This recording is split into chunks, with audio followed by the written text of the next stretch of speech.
Assalamualaikum warahmatullahi wabarakatuh.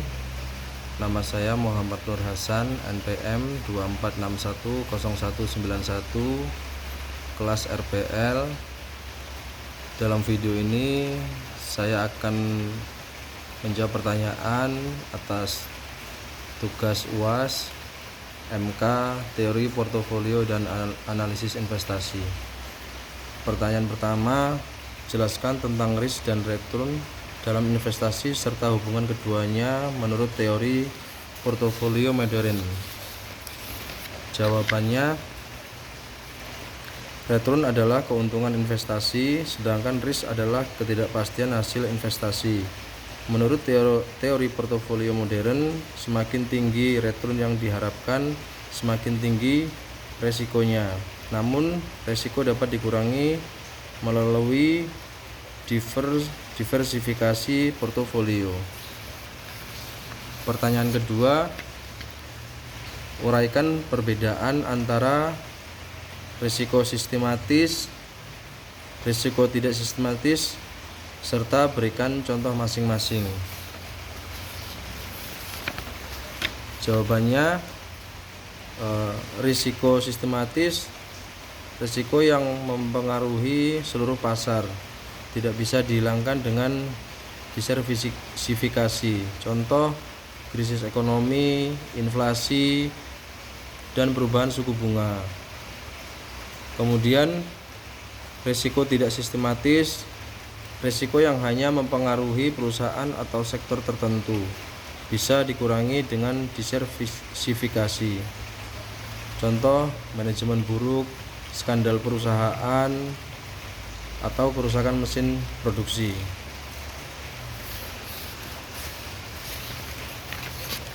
Pertanyaan ketiga, jelaskan asumsi-asumsi utama dalam teori portofolio Markowitz dan kritik terhadap teori tersebut. Jawabannya,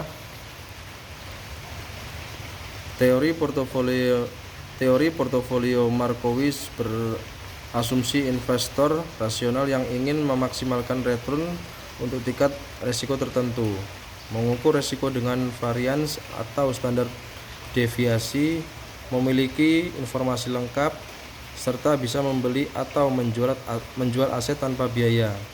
Kritiknya, teori ini sulit diterapkan karena return dan covariance sulit diprediksi. Risiko tidak selalu normal, biaya transaksi dan pajak ada, serta investor nyata tidak selalu rasional. Pertanyaan keempat, jelaskan konsep efficient frontier dan maknanya bagi investor rasional. Jawabannya, efficient frontier adalah kurva yang menunjukkan portofolio optimal, yaitu kombinasi aset yang memberikan return tertinggi untuk tingkat risiko tertentu atau risiko terendah untuk return tertentu. Investor rasional akan memilih portofolio di frontier ini karena portofolio di bawahnya kurang efisien, menghasilkan risiko lebih tinggi untuk return sama atau return lebih rendah untuk risiko sama.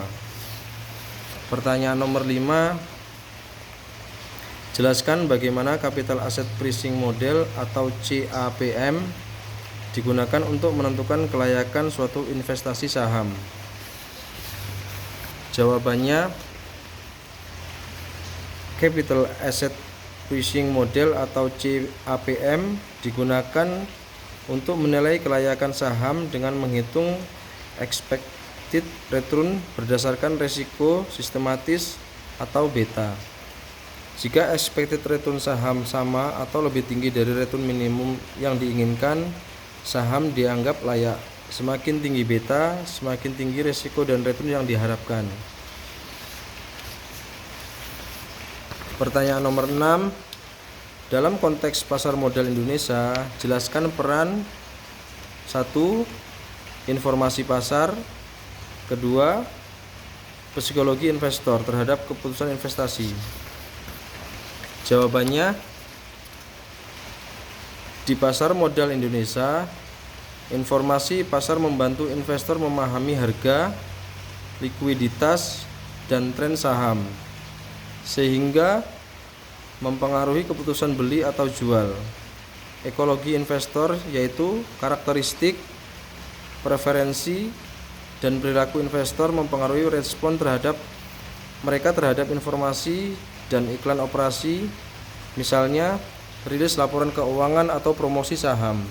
Dengan kata lain, iklan operasi lebih efektif jika disesuaikan dengan tingkat informasi dan profil investor di pasar. Itulah jawaban dari UAS MK Portofolio dan Analisis Investasi.